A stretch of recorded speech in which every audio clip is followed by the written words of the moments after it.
नमस्कार। आज का हमारा अगला टॉपिक है अनौपचारिक पत्र। अब हम ये जानेंगे कि अनौपचारिक पत्र किसे कहते हैं और कैसे लिखते हैं। ज़्यादातर बोर्ड के एग्ज़ाम में अनौपचारिक पत्र आता है और बच्चे बार बार इसे गलती कर देते हैं। मैंने पार्ट 1 में औपचारिक पत्र बताया था, लेकिन ये हमारा पार्ट 2 है जिसमें मैं अनौपचारिक पत्र बताती हूँ। तो सबसे पहले पत्र का फॉर्मेट कुछ इस तरीके से रहेगा कि हमें सबसे पहले डेट को मेंशन करना पड़ेगा। डेट जैसे दिनांक दिया रहेगा तो आप किस तरीके से आप उसको दिनांक को मेंशन करोगे।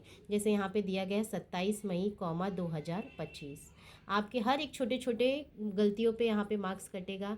एक पत्र ही एक ऐसा बोनस पॉइंट होता है जिसमें आप पूरे मार्क्स कवर कर सकते हो। उसके बाद आप मेंशन करोगे, जैसे मेरे पिताजी पे मैं पत्र लिख रही तो मैं पूज्य पिताजी लिखूंगी।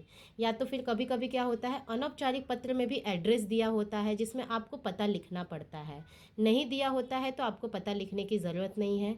यहाँ आपको ईमेल आईडी आपको बताना ही बताना है। आप अपने पिताजी का किसी भी नाम से आप ईमेल आईडी बता सकते हो। ईमेल आईडी बताना, डेट लिखना और ये सब चीज़ें करना आपको ज़रूरी है, क्योंकि इन सारी चीज़ों पे आपको 1.5 मार्क्स मिलेगा। इसके बाद आपको यहाँ पे विषय बताने की ज़रूरत नहीं है, क्योंकि ये अनौपचारिक पत्र है। इस पत्र में आपको विषय को मेंशन करने की ज़रूरत नहीं है। 3 पैराग्राफ में आपका कॉन्सेप्ट रहेगा कि 3 पैराग्राफ में अब किस तरीके से आप पिताजी को पत्र लिख के किस विषय पे आप लिख रहे हो इसके बारे में आपको बताना है।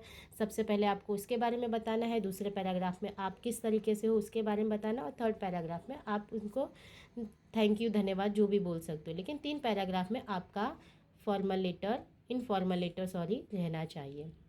उसके बाद अंत में आपको क्या करना है, जैसे आपका पुत्र या आपकी पुत्री वो लिखना है। नाम में आपका सिर्फ साइन, वो भी हिंदी में रहना चाहिए। बच्चे बार बार ये गलतियां करते हैं और साइन को अंग्रेजी में कर देते हैं, लेकिन आपको याद रखना है कि साइन आपका हिंदी में रहना चाहिए। एक लाइन छोड़ना है, आपको पूरा नाम लिखना है। यहाँ पे मैंने सिर्फ एक एग्जाम्पल नेहा करके लिखा है, जो आपका नाम होगा आपको वही लिखना है। उसके बाद एक लाइन छोड़ के आपको पूरा नाम, आपका पूरा 3 लाइन का एड्रेस और एक लाइन छोड़ के आपको अपना ईमेल आईडी।